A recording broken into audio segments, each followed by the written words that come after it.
যখনই কোনো বনি আদম একটা গুনাহ করে তো দিলের মধ্যে একটা নুক্তা, কালো সৌদা, কালো একটা দাগ পড়ে। তো একটা ফোঁটা পড়ছে, আবার গুনাহ করলো, আবার আবার আবার। তাহলে আপনি 3 ঘন্টা লাগাতার নর্তকীর ছবি দেখলেন মোবাইলে, কতগুলো দাগ পড়ছে? কথা বলেন না। আপনি যে 4 ঘন্টা সারা রাত উলঙ্গ ছবি দেখলেন, কলিজার ভিতরে কি পরিমাণ দাগ পড়ছে মেরে মোহতারাম। আমার বাপ, আমার ভাই, আমার বন্ধু, বলেন বলেন। তাইলে এইরকম একটার পর একটা গুনাহ, কালো দাগ পড়তে পড়তে পৃষ্ঠাটা এরকম সাদা ধবধবে ছিল দিল, তো এটাকে কালো দাগ ফেলতে ফেলতে যখন ঢাইকা ফেলে, তো এইবার আর কোনো নেক কথা আসর করে না, আল্লাহর কথা আসর করে না। মোবাইলের মিস কল টের পায়, অথচ এত বড় মসজিদের 3 তালার উপরে লম্বা মিনার, ওইখানকার ছাদে মিনারের উপরে মাইক লাগাইয়া আজান দেয়, কিন্তু নাফরমানের কানে ফজরেও ঢোকে না, জোহরেও ঢোকে না, আসরেও ঢোকে না, মাগরিবেও ঢোকে না, এশার নামাজও ঢোকে না। তোর মতো নিকৃষ্ট নাফরমান এই জমিনে আর হয় না, হয় না বেটা। তোর কলিজা নাই বেটা, তোর কান নাই, তোর চোখ নাই। বেনামাজি, তোমাদের চোখ নাই, তোমাদের কান নাই, তোমাদের দিল নাই। দিল মরে গেছে, কান পচে গেছে, চোখ অন্ধ হয়ে গেছে, অন্ধ হয়ে গেছে। উলঙ্গ ছবি দেখতে দেখতে, নাচ দেখতে দেখতে, জিনার দৃশ্য দেখতে দেখতে, ব্যভিচারের দৃশ্য দেখতে দেখতে, নর্তকীর নাচ দেখতে দেখতে, হারাম খাইতে খাইতে, হারাম রোজগার করতে করতে, সুদ খাইতে খাইতে, ঘুষ খাইতে খাইতে, অবৈধ উপার্জন করতে করতে কলিজা মরে গেছে, মরে গেছে। এজন্য মসজিদের সামনে দোকানদার, তার যদি নামাজ মিস হয়, এই কথা কলিজারে কেমনে মানায়? কথা বলেন। কোন দুঃখে আপনি নামাজ ছুটলো? কেন নামাজ ছুটলো? এজন্য বাপ ফিকির করে, ফিকির করে, দিল সাফ বানান। আল্লাহর নবী সাল্লাল্লাহু আলাইহি ওয়াসাল্লাম বলেন, আলা ওয়া ইন্না ফিল জাসাদি লামুদগা ইযা সালাহাত সালাহাল জাসাদু কুল্লু ওয়া ইযা ফাসাদাত ফাসাদাল জাসাদু কুল্লু আলা ওয়া হিয়াল কলব। নবীজি বলেন, আমার উম্মত শোনো, প্রত্যেকটা মানুষের দেহে ভেতরে গোশতের একটা টুকরা আছে। কি আছে বলেন না? কি আছে? তো আল্লাহর নবী বলেন, এটা যদি ঠিক হয় তাহলে পুরা দেহ ঠিক। এটা যখন নষ্ট হয়, পুরা দেহ নষ্ট হয়। আলা ওয়াহিয়াল কলব, শোনো আমার উম্মত, এটা কিন্তু নাম হলো কলব। এটাই দিল, এটাই হার্ট, এটাই হৃদয়, এটাই অন্তর, এটাই দিল, এটাই কলব। এটা যার ঠিক, পুরা দেহ ঠিক। নিশ্চিত মনে রাখেন, আপনারাও বুঝবেন, আমাদের দেহে হাতে, পায়ে, চোখে, নাকে, কানে, জবানে, ঠোঁটে, দাঁতে, জিহ্বায়, যেই অঙ্গ দ্বারা যা কিছু আমরা করে থাকি, যা কিছু আমাদের হয়, সব কিছুর প্ল্যানিং, পরিকল্পনা, প্রথম আকাঙ্ক্ষা করার প্রেরণা দিলের মধ্যে জমা হয়। ঠিক কি না বলেন না? প্রত্যেকটা জিনিস আমার এখন মনে হইছে, আমি এখন উঠটা বাজারে যাবো, তো এই মনে হইছে, এটা কোনানে মনে হইছে? হাতের মধ্যে না নাকের মধ্যে? দিলের, দিলের মধ্যে। আমার দিলে প্রথম আমার জিন্দেগির সব কিছু জমা হয়, এরপরে বিভিন্ন অঙ্গ প্রত্যঙ্গে সার্কুলার হয়, সরবরাহ হয়, পর যায় সবগুলো অঙ্গ। এই জন্য আল্লাহর নবী বলছেন, এই কলব, এই দিল পুরা দেহের বাদশা। পুরা দেহের কি বলেন না? বাদশা, পুরা শরীরের বাদশা। এই দিল যার সাফ, পরিষ্কার, সেই দিল সারাক্ষণ তখন নেক কাজের জন্য ফুসলায়। সুবহানাল্লাহ। নেক কাজের জন্য প্রেরণা দেয়, নেক কাজের জন্য অনুপ্রেরণা দেয়। কারণ সাদা অন্তর যে, বিশুদ্ধ অন্তর যে, কলবে সালিম, পবিত্র অন্তর, নিরাপদ অন্তর, বিশুদ্ধ অন্তর। মেরে মোহতারাম, আল্লাহ তাআলা কোরআনে স্পষ্ট বলছেন, শুনতেছেন? আল্লাহ তাআলা বলেন, ইয়াউমা লা ইয়ানফাউ মালুন ওয়ালা বানুন, কিয়ামতের দিন হাসরের মাঠে লা ইয়ানফাউ, উপকারে আসবে না, মালুন, কোন সম্পদ, ওয়ালা বানুন, কোন সন্তানাদি, ইল্লা মান আতাল্লাহ বিকলবিন সালিম, শুধু কেবল উপকারে আসবে ওই ব্যক্তি যার অন্তর পবিত্র, নিরাপদ, বিশুদ্ধ, সাদা ধবধবে। হ্যাঁ, এটা কোরআনের আয়াত। বিশুদ্ধ অন্তর, গুনাহমুক্ত অন্তর, পবিত্র অন্তর, বিশুদ্ধ দিল, যে দিল, হ্যাঁ, ভারতের এক বুজুর্গ শেখ মোহাম্মদ আহমদ সাহেব রহমতুল্লাহ আলাই 35 বছর দিলের মেহনত করছে আল্লাহওয়ালা বুজুর্গদের সোহবতে থাইকা দিল সাফ করার জন্য। একদিন দিলের মধ্যে অনুভব হয়েছে যে সারাক্ষণ আল্লাহর কথাই মনে হয়, আখিরাতের কথাই মনে হয়, বন্দিগি আর ইবাদত করতেই মনে চায়। তখন হাত তুলে বলছে আল্লাহকে, শুকর হায় দর্দ দিল মুস্তাকিল হো গিয়া, अब तो शायद मेरा दिल भी दिल हो गया। আল্লাহ, আপনার শুকর, আজকে মনে হয় অন্তর আমার আলাদা হয়েছে আখিরাতের জন্য। আজই মনে হয় দিল আমার দিল হয়েছে, অন্তর আমার অন্তর হয়েছে। এটাকে মনে হয় অন্তর এখন, যে অন্তরে আল্লাহকে মনে হয়, রাসূলুল্লাহ সাল্লাল্লাহু আলাইহি ওয়াসাল্লামকে মনে হয়, মদিনার রওজাকে মনে হয়, মক্কার কাবাকে মনে হয়, হারামাইনকে মনে হয়। হায়, হাদিসে আছে, আমার বাপ শুনেন, জোহরের নামাজের ওয়াক্তে মাঝে মাঝে নামাজের ওয়াক্ত হলেই আল্লাহর নবী সাল্লাল্লাহু আলাইহি ওয়াসাল্লাম বলতেন, ইয়া বেলাল কুম আরিহনা বিসসালাহ, ও বেলাল, আরে ওঠো না বেলাল, আজান দিচ্ছ না কেন? আজান দাও জলদি, বহু সময় হয়ে গেছে, মালিকের সেজদা দেই না, জলদি আজান দাও, সেজদা দিয়ে কলিজাটা ঠান্ডা করি। আরিহনা বিসসালাহ, বেচাইন হয়ে যেতেন, বেচাইন, অস্থির হয়ে যেতেন, কখন নামাজ পড়ব, কখন নামাজ পড়ব। বহু সময় হয়েছে সেজদা দেই না।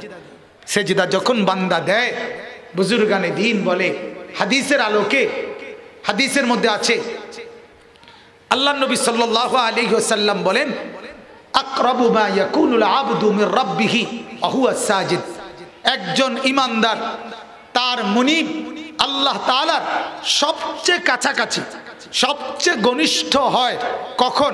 নবীজি বলেন, ওয়া হুয়া সাজিদুন, যখন সে সেজদা করে। বান্দা যখন সেজদা করে আল্লাহর একদম আপন হয়ে যায়। বুজুর্গরা বলে, আমার শায়েখ আল্লামা মুফতি মুশতাকুন নবী সাহেব, যিনি আজকে ইনশাআল্লাহ আসবেন, ওনার মুখে আমি বহুবার শুনছি, উনি বলেন, তখন আল্লাহ তাআলা যেন সেজদা অবস্থায় তার বান্দার পিঠে, মাথায় হাত বুলাইয়া আদর করে দেয়। কাছে চলে আসছে যে, ঘনিষ্ঠ হয়ে গেছে যে, এজন্য মালিক তখন মহব্বতে হাত বুলায়। আল্লাহ তাআলা তখন বলে, আনিস আসছো না, সেজদা করছে, খুশি হল, খুশি হল। সেজদায়, সেজদার মাধ্যমে কোনো কিছু আল্লাহর কাছ থেকে নেওয়া সবচেয়ে সহজ, নির্ভরযোগ্য, নিরাপদ মাধ্যম সেজদা। কি বলে? আবার বলে, মজার কথা শুনেন, হাসরের ময়দানে, কিয়ামতের মাঠে সমস্ত মানুষ যখন কাঁদবে, অস্থির হবে। আপনারা শুনছেন যে অনেক নবীদের কাছে মানুষগুলো যাবে আল্লাহর কাছে একটু সুপারিশের জন্য, যে বিচারের কার্যক্রম, হাসরের মাঠের বিচার যেন শুরু করে। তো সব নবী ফিরাইয়া দিবে, উনি বলবে অমুকের কাছে যাও, উনি বলবে অমুকের কাছে যাও। এইভাবে যেতে যেতে সর্বশেষ ঈসা নবী কোন নবী? ঈসা আলাইহিস সালাম বলবে তোমরা কোনো দিকে আর যাইয়া লাভ নাই, আখিরি নবী, শেষ নবী, নবী সাল্লাল্লাহু আলাইহি ওয়াসাল্লাম, ওনার কাছেই যাও। আজ যদি সুপারিশ করার কারো অধিকার থাকে হাসরের ময়দানে প্রথম, তো সেটা ওনারই কেবল আছে, ওনারই আছে। কোরআনে আল্লাহ তাআলা আয়াতুল কুরসির মধ্যে বলছেন, মান যাল্লাযী ইয়াশফাউ ইনদাহু ইল্লা বিইযনিহি। মাতালারে মানে মুখ দিয়ে কইতারে না, মাতালারেন কা মুখে কোন না, মুখে বল পড়েন না। আয়াতুল কুরসি নবী সাল্লাল্লাহু আলাইহি সাল্লাম বলেন একটি আয়াত, আয়াতুল কুরসি যেটারে বলে, যে ব্যক্তি সকালে পড়বে সন্ধ্যা পর্যন্ত, সন্ধ্যায় পড়বে সকাল পর্যন্ত, তার মৃত্যু হলে জান্নাতে যেতে বাধা ছিল, শুধু মৃত্যুটা, মরছে জান্নাতে। হাদিস এটার নাম আয়াতুল কুরসি। আপনি এটা হুদা মাথা লাড়লে হইব? কথা বলেন না কেন? শিখবেন তো ইনশাআল্লাহ? ইনশাআল্লাহ। এবছর তো ভাঙতি পড়ে গেছে, এখন নভেম্বর, জানুয়ারির 1 তারিখ থেকে ইনশাআল্লাহ। কি কর না, এবছর তার বেশি দিন নাই আর না, এখন থেকে ইনশাআল্লাহ। বলেন ইনশাআল্লাহ। তো আল্লাহ তাআলা বলেন, মান যাল্লাযী ইয়াশফাউ ইনদাহু ইল্লা বিইযনিহি। রব্বুল আলামিন বলেন, হাসরের মাঠে আমি আল্লাহর অনুমতি ব্যতীত সুপারিশ করবে আমার কাছে এমন আছে কে? কেউ নাই।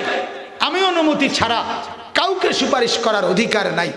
তো সব নবীর উম্মতরা যখন আমাদের নবী সাল্লাল্লাহু আলাইহি ওয়াসাল্লাম ওনার কাছে আসবেন, উনি বলবেন, হ্যাঁ আমি তোমাদের জন্য সুপারিশ করব, তোমরা অপেক্ষা করো, আমি আল্লাহর কাছ থেকে আগে সুপারিশের অনুমতি নেই। অনুমতি নিতে হবে নবীজি নিজেও, এরপরে বলবে। তো অনুমতির জন্য এই কথাটা আমি বলতে চাচ্ছি, হাদিসের মধ্যে আছে আমাদের প্রিয় নবী সাল্লাল্লাহু আলাইহি ওয়াসাল্লাম অনুমতির জন্য মাকামে মাহমুদ, হাসরের মাঠে আল্লাহর নবী সাল্লাল্লাহু আলাইহি ওয়াসাল্লামের জন্য সম্পূর্ণ পৃথক জায়গা আল্লাহ তাআলা নির্ধারণ করবেন। ওই জায়গাটার নাম মাকামে মাহমুদ। কি নাম? ওই যে আজানের দোয়া পড়ি আমরা, ওয়াবআসহু মাকামাম মাহমুদা নিল্লাযী ওয়া'আদতা। এই যে মাকামে মাহমুদ, এইটা একটা হাসরের মাঠের একটা জায়গা যেখানে আল্লাহ তাআলা শুধু আমাদের নবী সাল্লাল্লাহু আলাইহি ওয়াসাল্লামের জন্য নির্ধারণ করেছেন। তো নবীজি ওই জায়গায় যাবে, গিয়ে এই সুপারিশের অনুমতি চাওয়ার জন্য আল্লাহর নবী আল্লাহ তাআলার কুদরতি কদমে ওই জায়গায় গিয়ে সেজদায় পড়ে যাবে। এই কথাটা বলছি, বুঝছেন কি না? সেজদা দিবে, সেজদা নবীজি সেজদা দিবে। সেজদা দেওয়ার পর কাঁদতে শুরু করবে, চোখের পানি ফেলবে, আর আল্লাহর প্রশংসায় হামদ, কিছু প্রশংসার বাক্য আল্লাহ তাআলাকে শোনাবে, চোখের পানি ফেলবে, সেজদা দিবে, আর অনুনয় বিনয় করে, কাকুতি মিনতি করে, বিনয়ের সাথে আল্লাহর কাছে এই প্রশংসার বাক্যগুলো বলবে। তখন আল্লাহ তাআলা আরশ আজিম থেকে আল্লাহ তাআলা বলবেন, ও বন্ধু, সেজদা ভি মঞ্জুর, आंसू भी मंजूर, आजिजी भी मंजूर, तवाजु भी मंजूर। ও বন্ধু, আপনার সেজদাও আমি গ্রহণ করলাম, চোখের পানিও আমি গ্রহণ করলাম, আপনার বিনয় কাকুতি মিনতি এটাও আমি গ্রহণ করলাম। ইরফা রাসাক, আপনি মাথা উঠান, সাল তুতা, আপনি বলেন আমি দেব, ইশফা তুশাফা, আপনি সুপারিশ করেন, আপনার সুপারিশ আমি গ্রহণ করব।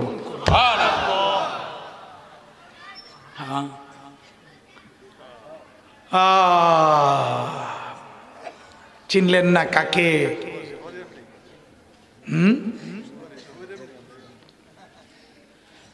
চিনলেন না কাকে? চিনলেন সিনেমার নায়িকাকে, সিনেমার নায়ক, চিনলেন টেলিভিশন, নাটক, সিনেমা, চিনলেন দুনিয়ার মানুষ,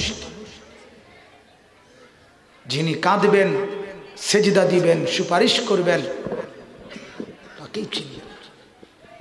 গোটা হাসরের মাঠ আদম থেকে ঈসা নবী পর্যন্ত, এমনকি নবী, আম্বিয়া, রসুল, আউলিয়া, আতকিয়া, আসফিয়া, সাহাবা, উলামা, আইম্মা, মুহাদ্দিসিন, মুফাসসিরিন, আইম্মা, খুতাবা, বুজুর্গ, পীর, মাশায়েখ, সাধারণ মানুষ সব যে মাঠে বলবে ইয়া রব্বি নফসি নফসি, আল্লাহ আমাকে মাফ করে দেন, আল্লাহ আমাকে বাঁচান, আমাকে বাঁচান, আমাকে বাঁচান, আমাকে বাঁচান।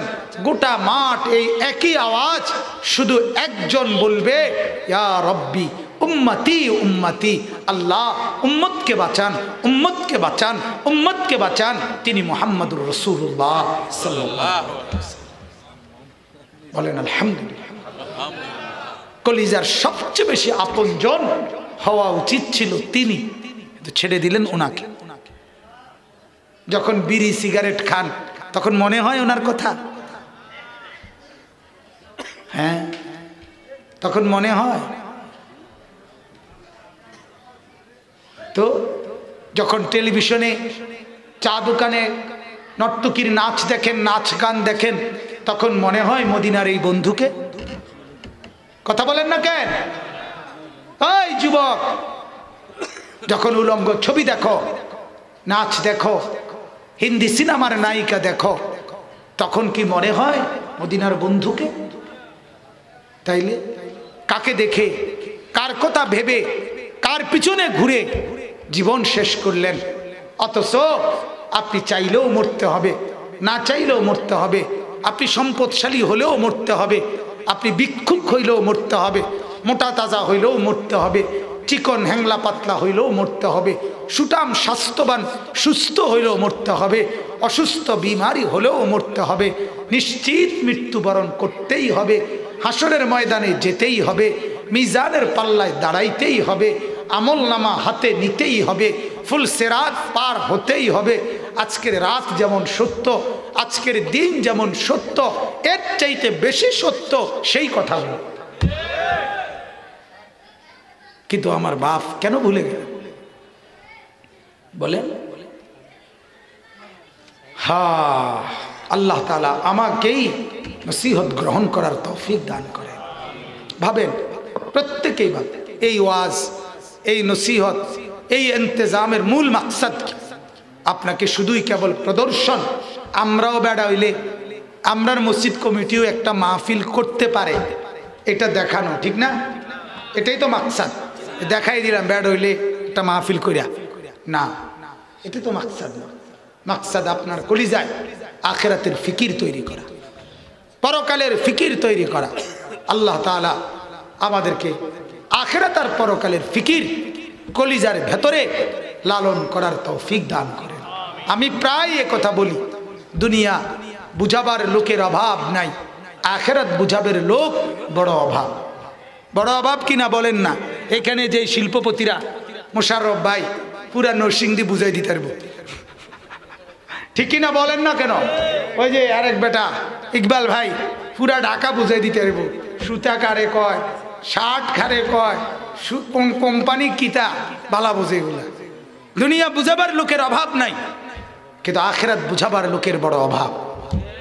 সারাদিন দুনিয়া বুঝাচ্ছে সবাই সবাই সবাই।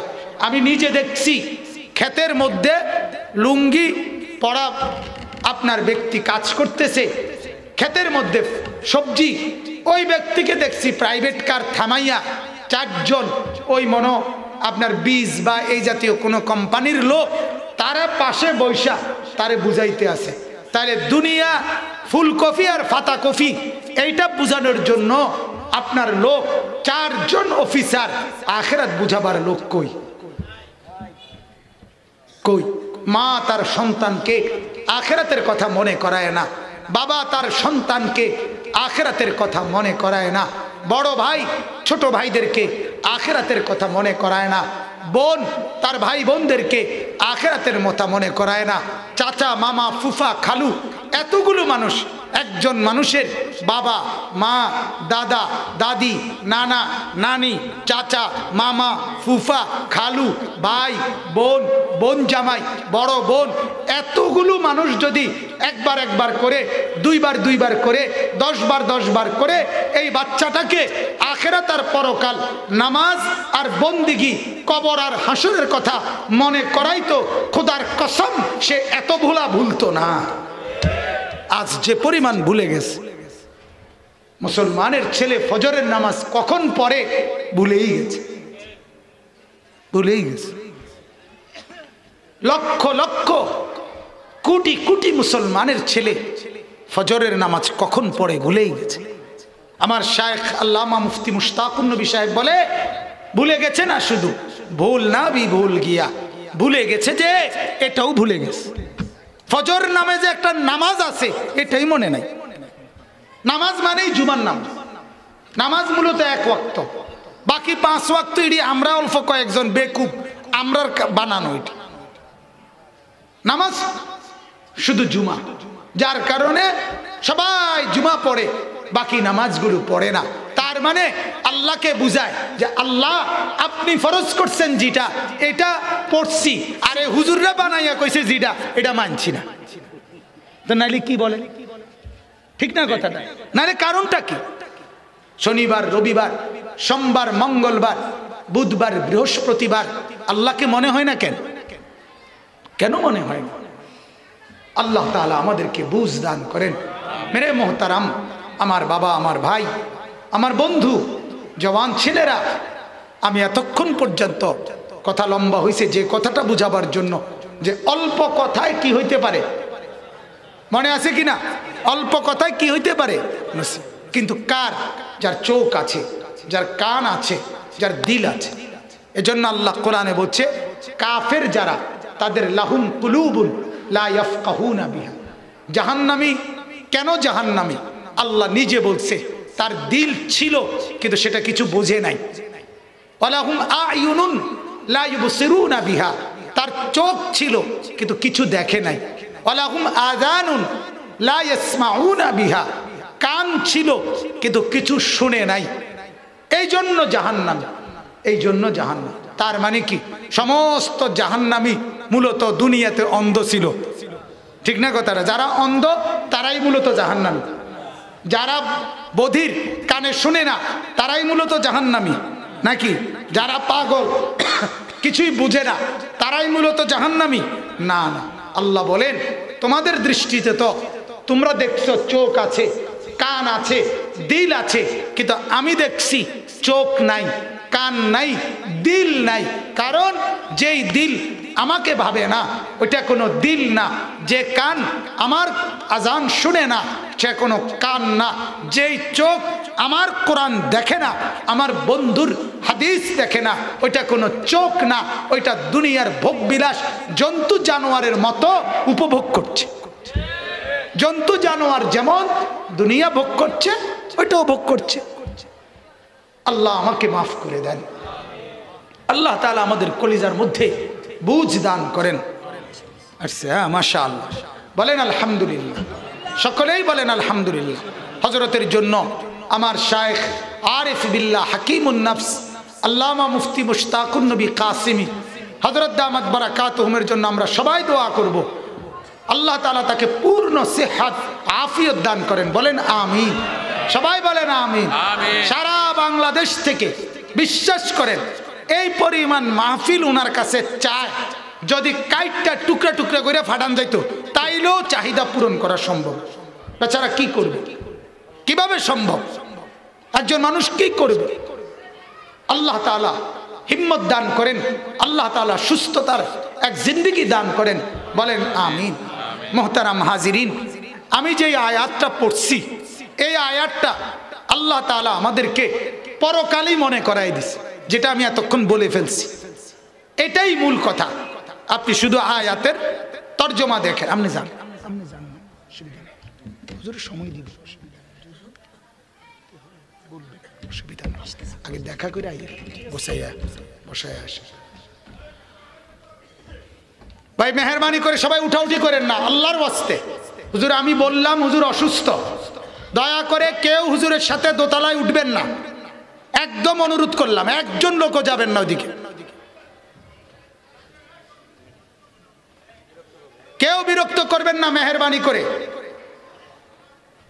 দয়া করে। ইনশাআল্লাহ এখানে আসলেই হযরত কথা বলবেন। হ্যাঁ আসছে, নামছে, মেহেরবানি করে কেউ বিরক্ত করবেন না, আমার অনুরোধ। আপনারা কেউ উঠেন না। এই যে ভাই উঠলেন কেন আপনি? ওই চাদরওয়ালা আপনি উঠলেন কেন? কেউ উঠে যাবেন না, উপরে যায়েন না, অতিরিক্ত কেউ সফর সঙ্গী ছাড়া যায়েন না ভাই, আল্লাহর ওয়াস্তে বারবার বলছি, আমি অসুস্থ হুজুর,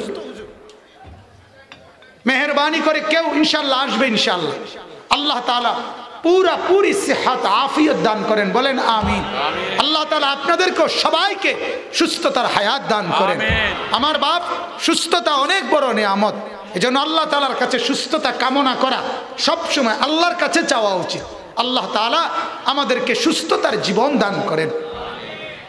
চলেন তো আমি আয়াতের তরজমাটা শুনাই। আল্লাহ তাআলা বলেন, শুনতেছেন আপনারা নাকি একটু ওইদিকে ফিরে বসবেন? না অনেকক্ষণ তো এদিকে ফিরছেন, ক্লান্তি লাগতে পারে, যেন এদিকে ঘুরে বইবেন নি কোনো, তো তখন বেহা হইয়া গেলেন কান। আচ্ছা আসবে ইনশাআল্লাহ, বললাম তো। আল্লাহ তাআলা বলেন সূরা বাকারার 254 নম্বর আয়াত, আল্লাহ তাআলা ইরশাদ করছেন, ইয়া আইয়ুহাল্লাযীনা আমানু, শুনতেছেন সবাই? হে ইমানদারগণ, হে মুমিনগণ। কোরআনুল কারীমে মোট 89 বার, 8 9 89 বার আল্লাহ তাআলা আমরা যারা মুমিন ইমানদার আলহামদুলিল্লাহ আল্লাহ তাআলা মহব্বত করে 89 বার এই শব্দটা দিয়ে আমাদেরকে ডাক দিছে, ইয়া আইয়ুহাল্লাযীনা আমানু, হে ইমানদারগণ, হে ইমানদারগণ, তোমরা যারা আমার উপরে ঈমান এনেছো, তোমরা আমার হয়ে গেলে, এবার আমি তোমাদেরকে ডাক দিলাম। এজন্য তাফসীরের মধ্যে লিখছে ইয়া আইয়ুহাল্লাযীনা আমানু, এই শব্দের অর্থ হলো আল্লাহ তাআলা বুঝাইতে চাচ্ছেন তোমরা যারা ইমানদার, তোমরা প্রত্যেকেই আমি আল্লাহর বন্ধু। সুবহানাল্লাহ। এজন্য কোরআনে আল্লাহ বলেন আমি আল্লাহর বন্ধু ইমানদার, আর ইমানদারের বন্ধু আল্লাহ। ইমানদারের বন্ধুকে, আল্লাহর বন্ধুকে ইমানদার।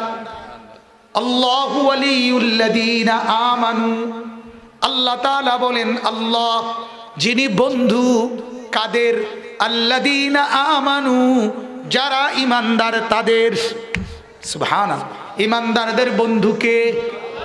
এবার আল্লাহ বলেন ইন আউলিয়াউহু ইল্লাল মুত্তাকুন, আল্লাহর বন্ধু কেবল তারাই, মুত্তাকি মুমিন যারা তারা।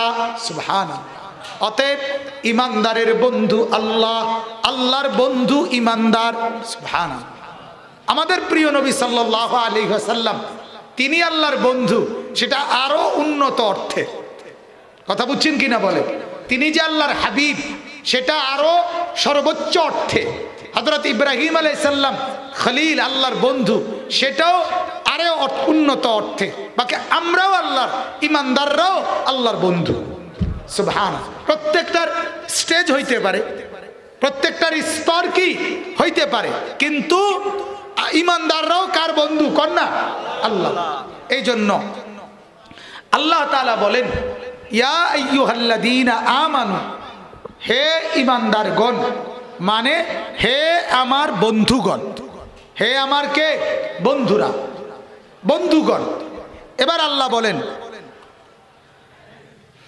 আনফিকু মিম্মা রাযাকনাকুম, হে আমার ইমানদারগণ, হে আমার বন্ধুগণ, তোমরা যেহেতু আমার উপরে ঈমান এনেছ, আমার বন্ধু মুহাম্মদুর রাসূলুল্লাহ সাল্লাল্লাহু আলাইহি ওয়াসাল্লামকে মেনে নিয়েছ, অতএব আমি তোমাদেরকে বলছি, আনফিকু মিম্মা রাযাকনাকুম, তোমাদেরকে যত রকমের রিজিক দিয়েছি সেই সব রিজিক থেকে আমার রাস্তায় ব্যয় করো।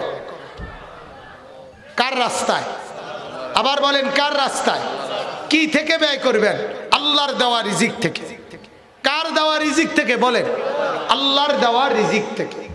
এই রিজিক বলতে আগে অল্প কথায় বোঝেন, রিজিক বলতে শুধু যে ভাত এটা না, শুধু যে চাল, শুধু যে তরকারি, শুধু যে রুটি, এটাকেই শুধু রিজিক বলে না।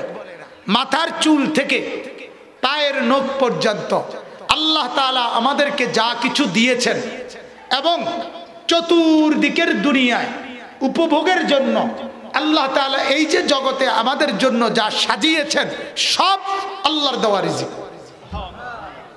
হুয়াল্লাযী খালাকা লাকুম মা ফিল আরদি জামিআ, কোরআনে আল্লাহ তাআলা বলেন তিনি আল্লাহ যিনি জমিনের সব কিছু তোমাদের জন্যই বানিয়েছেন। আল্লাহ তাআলা কোরআনুল কারীমে আরো বলছেন যে আল্লাহ তাআলা সব কিছু তোমাদের বশীভূত, তোমাদের আয়ত্তে, তোমাদের নিয়ন্ত্রণে আল্লাহ তাআলাই করে দিয়েছেন। সুবহানাল্লাযী সাখখারা লানা হাদা, এই যে সাখখারা লানা, আল্লাযী সাখখারা, যিনি অধীনস্থ করেছেন। এই যে আপনি শূন্যে বিমানে উঠছেন, এই যে আপনি নদীতে, সাগরে লঞ্চার, স্টিমার আর জাহাজে চড়ছেন, এই যে আপনি রোডে গাড়ি, সিএনজি, প্রাইভেট কার এগুলোকে চড়ছেন, এই যে আপনি শূন্যে চড়তেছেন, এই যে আপনি পানিতে ভ্রমণ করছেন, এই যে আপনি শূন্যে উঠতেছেন, এই যে আপনি দুনিয়া ভোগ করছেন, আলো, বাতাস, রোদ, বৃষ্টি, সকাল, বিকেল, আসমান, জমিন, গ্রহ, নক্ষত্র, চন্দ্র, সূর্য, ক্ষেত, ফসল, জমিন, বাড়ি, বিল্ডিং, স্ত্রী, সন্তান, ছেলে, মেয়ে, পাড়া, পড়োশি, আয়, ব্যয়, রোজগার, ইনকাম, টাকা, পয়সা, ভাত, চাল, রুটি, তরি, তরকারি, যা কিছু আছে রব্বে করিম বলেন এগুলো আমি আল্লাহ আমার দেওয়া রিজিক তোমাদেরকে দিলাম। সব তোমার জন্য, সব তোমার জন্য। ইয়া ইবনে আদম, হে বনি আদম, হাদিসে কুদসি, খালাকতুল আশিয়া লিআজলিক, আল্লাহ তাআলা বলে হে বনি আদম, সব কিছু চতুর্দিকের আমি না তোমার জন্য বানাইছি। কার জন্য? ওয়া খালাকতুকা লিআজলি, আর তোমাকে না আমার জন্য বানাইছি। सारे दुनिया तेरे लिए, तू सिर्फ मेरे लिए। सारे दुनिया तेरे लिए, तू सिर्फ मेरे लिए। तमाम दुनिया তোমার জন্য, তুমি শুধু আমার জন্য, আমার জন্য। আল্লাহ তাআলা, ওহ এটার মধ্যে কি মহব্বত! যদি বুঝতাম, যদি এমন একটা দিল থাকতো তো কলিজা ফেটে যেত। এক সাহাবী হযরতে উবাই ইবনে কাব, ও মাইনুদ্দিন ভাই সবাই বসান না, বসান। এক সাহাবী, শুনেন এদিকে এবার তাকান। এক সাহাবী হযরতে উবাই ইবনে কাব রাদিয়াল্লাহু তাআলা আনহু, সাহাবীর নাম হলো উবাই। বলেন কি নাম? তো নবীজি একদিন ওনাকে ডেকে কাছে বসাইয়া নবীজি বললেন, উবাই তুমি আমাকে আল্লাহর কোরআন একটু তেলাওয়াত করে শোনাও। কথাটা শুনেন মনোযোগ দিয়ে। এখন ওই সাহাবী বলতেছেন অবাক, ইয়া রাসূলুল্লাহ আকরাউ আলাইকা ওয়াল কোরআন উনজিলা আলাইক। ইয়া রাসূলুল্লাহ কি বললেন? আমি আপনাকে কোরআন শোনাবো? আরে কোরআন তো আপনার উপরেই নাজিল হয়, আপনি তো আমগরে শুনান, আপনারে আমি শোনাবো কেন? এটা কেমন কথা? আল্লাহর নবী সাল্লাল্লাহু আলাইহি ওয়াসাল্লাম বললেন, উবাই আরশ আজিম থেকে জিবরাইলকে পাঠিয়ে রব্বুল আলামিন তোমার নাম উল্লেখ করে বলেছে তোমার কণ্ঠে কোরআন শুনতে। সাহাবী এখন কি করবে উনি? মানে উনি কি করলেন, উনি বলতেছেন আওয়া সাম্মানি রব্বি, ইয়া রাসূলুল্লাহ কি বললেন এটা? আল্লাহ তাআলা আমার নাম নিছে? নবীজি বললেন নাম, তোমার নাম নিছে। উনি আবার বললেন, হাদিসে আছে আওয়া সাম্মানি রব্বি, ইয়া রাসূলুল্লাহ কি বললেন? আমার নাম, আমার নাম, আমার নাম নিছে আল্লাহ? আল্লাহ নবী বললেন হ্যাঁ নাম, তোমার নাম নিয়েছে। সাহাবী আবার বললেন খুশিতে, আমার মনে হয় আর কি, আমি এমনি বলতেছি বুঝানোর জন্য, আমার মনে হয় যেন খুশিতে কথা আটকাইয়া গেছে। ইয়া রাসূলুল্লাহ আবার বলছে তিনবার, তৃতীয়বার আওয়া সাম্মানি রব্বি, ইয়া রাসূলুল্লাহ আল্লাহ আমার নাম, আমার নাম, আমার নাম বলছে। আল্লাহ নবী বললেন হ্যাঁ তোমার নাম নিছে। ফাবাকা, হাদিসে স্পষ্ট আছে ওই সাহাবী তখন অঝরে কাঁদতে শুরু করছে আর বলছে ইয়া রাসূলুল্লাহ আমার জিন্দেগির এর চাইতে বড় পাওয়া আর কি হইতে পারে, আমার মনিব আমার নাম নিছে। আমার মালিক আরশ আজিম থেকে আমার মতো এক নাদান গোলামের নাম নিছে, এর চাইতে বড় প্রাপ্তি আর কি হইতে পারে? দুনিয়ার কোন এমপি সাহেব যদি কারোর নাম নেয় আর তাকে যদি আইসা কেউ বলে আজ না এমপি সাহেবের অফিসে তোমার নাম নিছিল, উনি নিজে তোমার কথা জিজ্ঞেস করছে, সে কি পরিমাণ খুশি হবে? পাগল হয়ে যাবে, পাগল হয়ে যাবে খুশিতে। বউরে আইসা ধমক দিবে, ধমক, এক কথাবার্তা আগের মতো করেন না, হিডি নাইন আজকেও এমপি সাহেব আমার নাম লইছে ডাইরেক্ট, আমার নাম, কথা তো ক সহে লাগে না, আইয়া হুত্তালাই দেখে বোঝো না, ঠিক কিনা বলেন না, বলবে কিনা? চা দোকানে তো আমার মনে দোয়ানদারের শুধু বাইর করে দিও, বাইরে বেড়া সমস্ত বেড়া ফলাইন টোলাইন ইটান, আমার নামই বমু শুধু চা দোকান। মানে অর্থাৎ খুশিতে উনি পারে না, ঠেঙালগি দিয়ে হাঁটে আর কি। সেখানে যদি আর শাজিমের মনিব, গোটা কায়নাতের মনিব আল্লাহ কারোর নাম নেয়, সে কি পরিমাণ খুশি। কিন্তু এর জন্য তো একটা দিল চাই, এটা বুঝার জন্য তো একটা কি দরকার? দিল দরকার, এমন একটা অন্তর তো দরকার। আল্লাহ তাআলা এটাই বললেন, বান্দা শোনো না, এই শুনছো, আমি তোমাকে আমার জন্য বানাইছি, তুমি আমার। কি কথা এটা যদি সামনে বলতো কেমন লাগতো? আল্লাহর ওয়ালারা, আউলিয়ারা ঠিকই অনুভব করে, আল্লাহর পেয়ারা বান্দারা নাই তো সারা রাত উঠে কাঁদে কেন? তাহাজ্জুদের নামাজে এমন লম্বা সেজদা দেয় কেন? ওই যে আল্লাহ পাকের ভালোবাসা, মহব্বত, আদর নিজেদের দেহে অনুভব করে, অনুভব করে। কালান্দার হারছে গুইয়া দিদা গুইয়া, বুজুর্গদের কথা হলে এটা। আল্লাহর নেক বান্দারা যখন কিছু বলে তো যেন চোখে দেখে দেখে বলে, দেখে দেখে মজা পায়। আল্লাহর রাসূল হাদিসে আছে, আল্লাহ তাআলা বলছেন হাদিসে কুদসি, শুনতেছেন ছেলেরা, আপনারা শোনেন যুবকরা, আল্লাহ বলছে যে ব্যক্তি মান তারাকাহা মাখাফাতি, যে ব্যক্তি আমি আল্লাহর ভয়ে কোনো ভিন্ন নারী থেকে চোখ ফিরাইয়া নিল, দেখলো না নারীকে, নারীর ছবি, নারীর নাচ, নারীর গান, নর্তকীর সিনেমা, উলঙ্গ ছবি, রাস্তার ভিন মহিলা, আল্লাহ তাআলা বলে যে ভয়, আমার ভয়ে চোখ নামায়া নিল, আল্লাহ তাআলা বলেন আবদালতুহু ঈমানান ইয়াজিদু হালাওয়াতাহু ফি কলবি, আমি আল্লাহ তার অন্তরে এমন ঈমান দিয়ে দেব যেই ঈমানের স্বাদ সে দিলের মধ্যে অনুভব করবে। হাদিস, ঈমানের স্বাদ পাবে, ঈমানের মজা লাভ করবে। তাহলে কি বুঝা গেল? কি বুঝা গেল? আমার শায়েখ আল্লামা মুফতি মুশতাকুন নবী কাসিমি হযরতকে আমি শুনছি, উনি একবার বলছেন রাস্তায় যখন বের হয় তো বাইর হবার আগে ঘর থেকে আল্লাহর কাছে বলছেন আল্লাহ এখন আমি বের হচ্ছি, আমি এক জায়গায় যাব, তো আল্লাহ রাস্তায় বের হওয়ার পরে আমার এই দুই চোখ যদি রাস্তার বালু আমার চোখে পড়ে তাহলে এটা ক্ষতি কিনা, মুসিবত কিনা? তো তো হযরত বলেন রাস্তার বালু যদি চোখে পড়ে তাইলে আমার দুনিয়ার ক্ষতি, আর ভিন নারী তার প্রতি যদি আমার নজর পড়ে তাহলে ওইটা আমার আখিরাতের ক্ষতি, ওইটা আমার পরকালের ক্ষতি। অতএব আল্লাহ আপনি আমার চোখকে দুনিয়ার মুসিবত থেকেও বাঁচান, আখিরাতের মুসিবত থেকেও বাঁচান।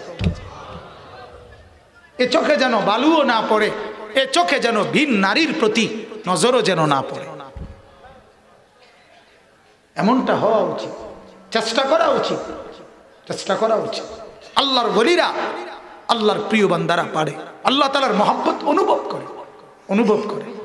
আমরা কিতাবে পড়ছি এই ভারতীয় উপমহাদেশের সর্বশ্রেষ্ঠ একজন বুজুর্গ ছিলেন সৈয়দুত তাইফা হাজী ইমদাদুল্লাহ মুহাজিরে মক্কি রাহমাতুল্লাহ আলাইহি।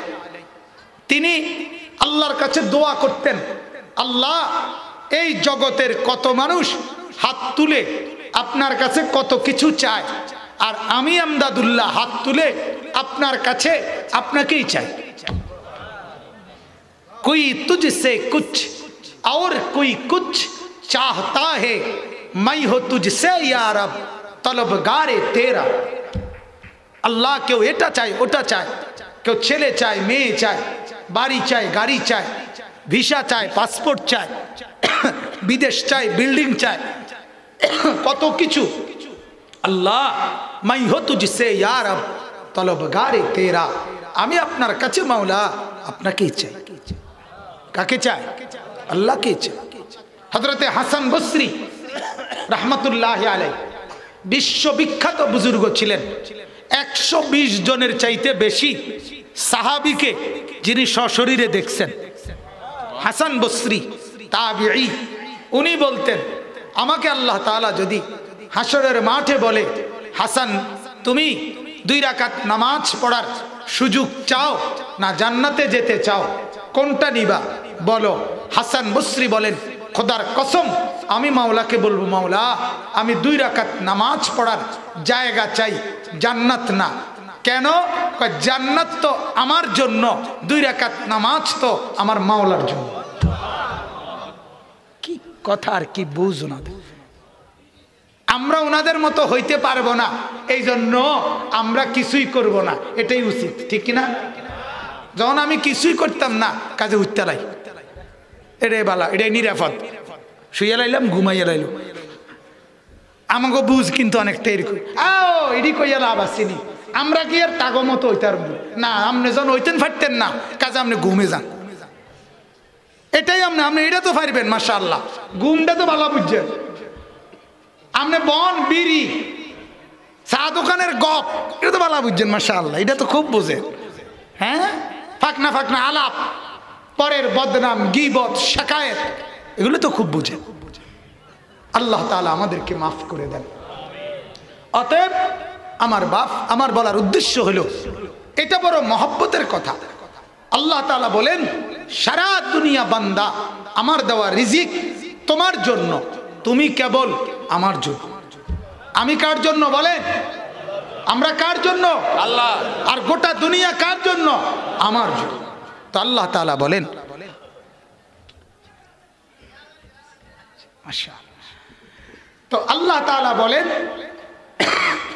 আনফিকু মিম্মা রাযাকনাকুম, আমি তোমাদেরকে যা দিয়েছি রিজিক তার থেকে আমার রাস্তায় ব্যয় করো। কার রাস্তায়? তাহলে এখানে কয়েকটা অর্থ। 1 নাম্বার অর্থ হলো এই দেহ কার দেওয়া? আবার বলেন আল্লাহ। তো আল্লাহর দেওয়া এই দেহে সর্বপ্রথম আল্লাহর ইবাদতের জন্য ব্যয় করো। কথা বলেন না? কার জন্য ব্যয় করেন? অতএব আপনার ব্যবসা, আপনার চাকরি, আপনার ক্ষেত, আপনার কৃষি, আপনার অটো, আপনার সিএনজি, আপনার গাড়ি, আপনার গার্মেন্টস, আপনার মেল, আপনার ফ্যাক্টরি, আপনার সুতার মেল, আপনার কিতা জানি ওই যে ধরো ওইটির নাম কিতা বেকু, এটা বাদ দেন কা, তে বেকু যা আছে এর সব কিছুর আগে আল্লাহ তাআলার বন্দেগী নামাজ, ঠিক কিনা বলেন না? নামাজের ওয়াক্ত হইছে, গোটা দুনিয়া ফেলে দাও, রব্বে করিমকে সেজদা দিয়ে জানিয়ে দাও, মাওলা তুমি বলেছো আমি নাকি তোমার, তো আমিও তোমার। আল্লাহ আপনিও আমার, আমিও আপনার। আল্লাহ আমাকে গ্রহণ করে নেন, সব ছেড়ে দিলাম মাওলা, গোটা দুনিয়া হটাও, আল্লাহ তাআলার কদমে সেজদা দিয়ে আল্লাহ তাআলার মহব্বতের আদর নিয়ে নাও। এটাই তো উচিত, উচিত কিনা বলেন না? হাদিসে আছে, হাদিসে একটা হাদিস তো বললাম, নবীজি সাল্লাল্লাহু আলাইহি ওয়াসাল্লাম হযরতে বেলালকে বলতেন, বেলাল আজানের ওয়াক্ত হইছে, আরে জলদি আজান দাও, কুম দাঁড়াও বেলাল, আরিহনা বিসসালাহ, আরে বেলাল কলিজাটা ঠান্ডা করো, কলিজা ঠান্ডা করো, আজান দাও, অনেকক্ষণ হয়ে গেছে সেজদা দেই না, সেজদা দিয়ে কলিজাটা ঠান্ডা করি, দাও আজান দাও। এই নামাজের প্রতি আগ্রহ। আরেকটা হাদিস শুনেন, আম্মা জান আয়েশা রাদিয়াল্লাহু তাআলা আনহা, নবীজির স্ত্রী। কার স্ত্রী? নবীজির বিবি। নবীজির বিবি ছিলেন মোট 11 জন, ইন্তেকাল করছে নবীজির হায়াতে 2 জন, আর ইন্তেকাল নবীজির মৃত্যু পর্যন্ত ছিল 9 জন একত্রে। আসরের নামাজের পরে, মাগরিবের নামাজের আগে স্বাভাবিকভাবে আল্লাহ নবী সাল্লাল্লাহু আলাইহি ওয়াসাল্লাম 9 জন স্ত্রীর সাথেই একত্রে কথা বলতেন। এটা নবীজির একটা আমল ছিল, কিতাবে আছে। খুশ গল্প করতেন, আদর করতেন, সোহাগ করতেন, এবং বিভিন্ন কথাবার্তা, মানে স্ত্রীদেরকে সময় দিতেন। সোজা কথা। হযরতে আয়েশা রাদিয়াল্লাহু তাআলা আনহা বলেন, কথাটা খেয়াল করেন, 9 জন স্ত্রীকে নিয়ে আল্লাহর নবী কথা বলতেছেন, হাসি মজাক করতেছেন, আদর সোহাগ করতেছেন। এই অবস্থায় যখনই মাগরিবের নামাজের আজান হযরতে বেলাল শুরু করতেন, হযরতে আয়েশা বলেন, আল্লাহর কসম নবীজির চেহারা মোবারকের দিকে তাকাইলে মনে হইতো আমরা একজন বিবিকেও উনি আর চেনে না, গোটা পৃথিবী চেনে না। এবার তিনি মসজিদে ছুটতেন, এবার তিনি কি হয়ে যেতেন? গোটা দুনিয়া ভুলে যেতেন। আমার মালিকের ডাক আসছে, মুনিব ডাক দিছে, এবার গোটা দুনিয়া ছাড়ো। কি ভাই, এমন একটা জীবন কি আমাদের কোনোদিনও হবে না? কথা বলেন না? সম্ভব না? না, এটা সম্ভব না। 5 ওয়াক্ত নামাজ পড়া সম্ভব না। 5 ওয়াক্ত নামাজ মানে হলো প্রত্যেক ওয়াক্তে একটা সিমেন্টের বস্তা 50 কেজির কমপক্ষে 20 মিনিট কান্দে লইয়া দাঁড়াইয়া থাকা, এটাকেই তো নামাজ বলে, ঠিক না? তো সমস্যা কি? অসুবিধা কি? কি সিমেন্টের বস্তা কান্দে লো না আডার বস্তা কান্দে লো? তাহলে আপনি সমস্যা কি? সমস্যা হলো শয়তান আমাকে ছাড়ে না, নফস আমাকে ছাড়ে না। এই 2 হারামি, এক হারামি শয়তান, আরেক হারামি নফস, মনের চাহিদা। এই মন যা চায়, মন কোনো কাজ নাই, বসে বসে বিড়ি খাচ্ছে, সিগারেট খাচ্ছে, গল্প করতেছে, গপসপ মারতেছে, মোবাইল টিপতেছে, দুনিয়ার ব্যস্ততা। অথচ ও দুনিয়ার আরেক ব্যস্ততার সামনে এই ব্যস্ততা ঠিকই বন্ধ করে নাস্তার টাইম, দুপুরের খানার টাইম, রাত্রের খানার টাইম, প্রস্রাব পায়খানার টাইম, বন্ধুদের সাথে গল্প করার টাইম, স্ত্রীকে সময় দেওয়ার টাইম, রাত্রিবেলা ঘুমের টাইম, এরপরে মোবাইল রিসিভ করার টাইম। শত ব্যস্ততার ভিতর দিয়েও এগুলোর জন্য ঠিকই সময় মেলে, কিন্তু সেজদার জন্য সময় মেলে না। সব কিছুর সময় আছে, কিন্তু সেজদার জন্য সময় নাই। কারণ সিদ্ধান্ত নিয়ে নিছে আমি আগুনে জ্বলবই। আপনি সিদ্ধান্ত নিছেন 5 ওয়াক্ত যারা নামাজ পড়েন না, আপনাদের মূল সমস্যা হইল, আমার ছোট্ট বুঝ হইল, আপনারা নিশ্চয়ই ফেরেশতাকে বলে ফেলছেন যে ভাই আমার নাম আপনি জাহান্নামে লিখে এলেন, হুদা ঘুরে এগারাইয়া লাভ নাই আর চাইয়া লাভ নাই, লিখ গেলাম। হ্যাঁ, এত জামালার দরকার নাই, লিখ গেলাম। নাউযুবিল্লাহ, আল্লাহ আমাদের সবাইকে মাফ করে দেন। তাইলে 1 নম্বরে আমি বললাম পুরা দেহ কার দেওয়া? আবার বলেন, আল্লাহর দেওয়া। তাহলে এই দেহে প্রথম আল্লাহর চাওয়া, আল্লাহর রাস্তায় খরচ করো, মানে হলো আল্লাহর ইবাদত করো, ঠিক ঠিক কিনা বলেন না? 2 নাম্বার আরেকটা বলি, আল্লাহ তাআলা আমাদেরকে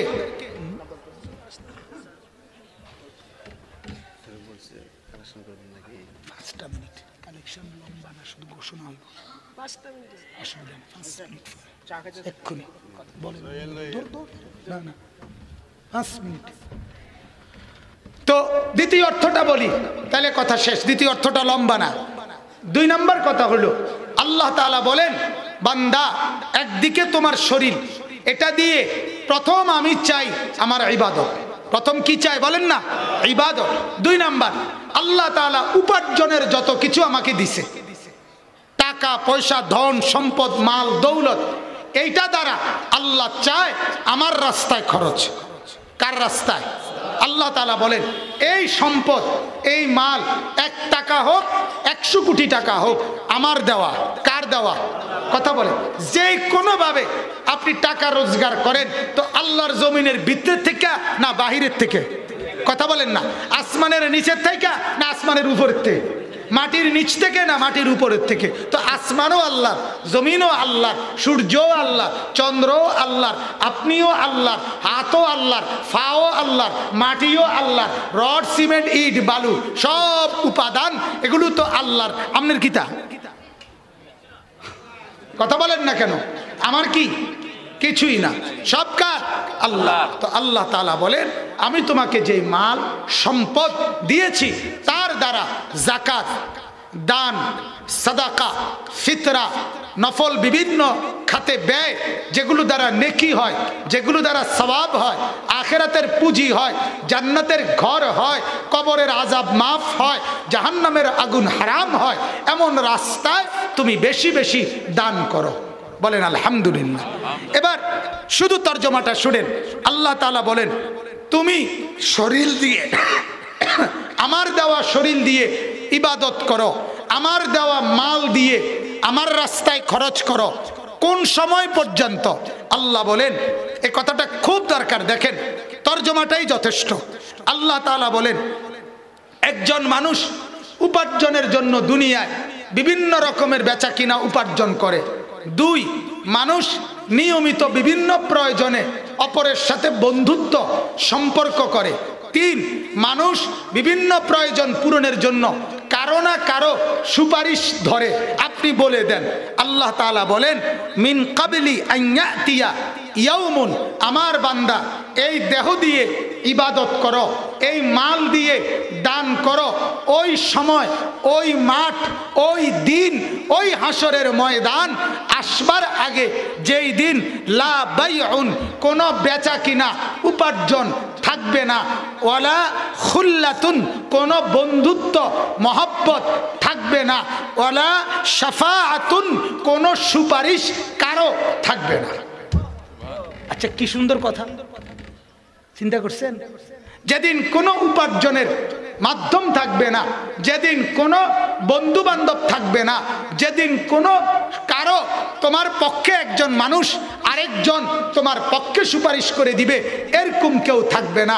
আল্লাহ বলেন, এমন একটা কঠিন হাসরের মাঠ, যেদিন কেউ নাই, ডানে বামে কেউ নাই, তুমি একাই একা, একাই একা, একাই একা। সেই ভীষণ হাসরের ময়দানে যাওয়ার আগেই এখন এই দেহ দিয়ে, আমার দেওয়া দেহ ইবাদত করো, আমার দেওয়া মাল আল্লাহর রাস্তায় খরচ করো। ওয়াল কাফিরুনা হুমুজ জালিমুন, আল্লাহ বলে যারা নাফরমান, যারা পাপী, যারা অবাধ্য, যারা আমার কথা শুনলো না, শরীর দিয়ে বন্দিগি করলো না, মাল দিয়ে আল্লাহর রাস্তায় খরচ করলো না, আল্লাহ বলেন তারাই হলো জালেম, জালেম, জালেম, জালেম। এবার আপনি আপনার পরিচয় ঠিক করেন, আপনি কি জালেম নাকি মুমিন? কথা বলেন না, আমরা কি হতে চাই? মুমিন হতে চাই না জালেম হতে চাই? আল্লাহ তাআলা আমাদেরকে তৌফিক দান করেন, বলেন আমিন। মোহতারাম হাজিরিন, কোরআনুল কারীমের সূরা বাকারার 254 নম্বর এই আয়াত আমি সংক্ষেপে আপনাদেরকে এটাই বুঝাইলাম। এই দেহে ইবাদত করেন, মাল আর সম্পদ আল্লাহর রাস্তায় দান করেন। বলেন আলহামদুলিল্লাহ। এই কথার অর্থ লম্বা কালেকশনের জন্য এটা গুছাইয়া আনছি, এরম না, বিষয়টা এটা না, বরং আমি শুধুমাত্র আপনাদেরকে শোনাবার জন্য।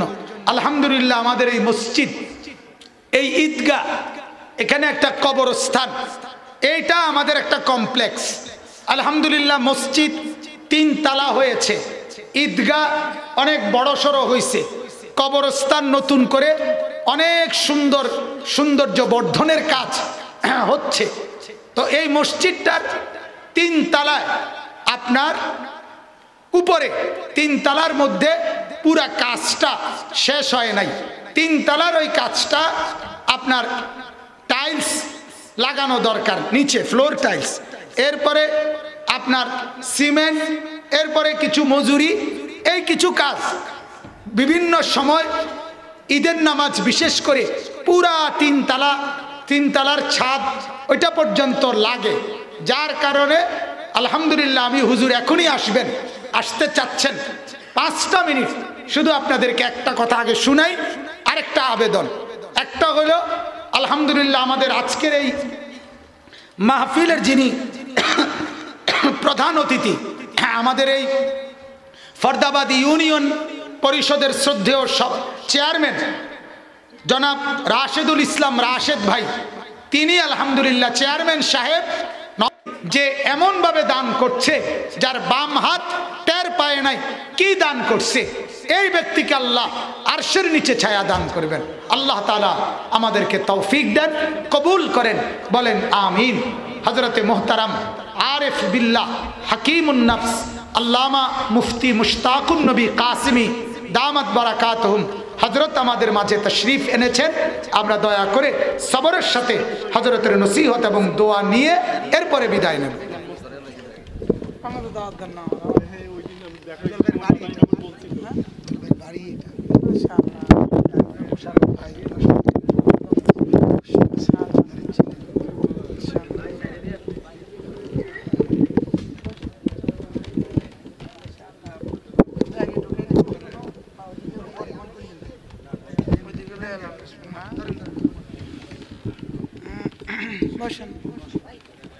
সভাপতি সাহেব না, উনি আপনার বাম পাশে সেক্রেটারি সাহেব।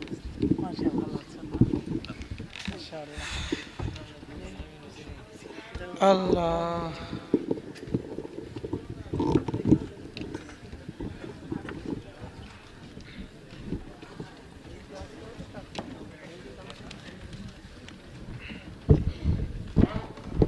আসবো না আসলে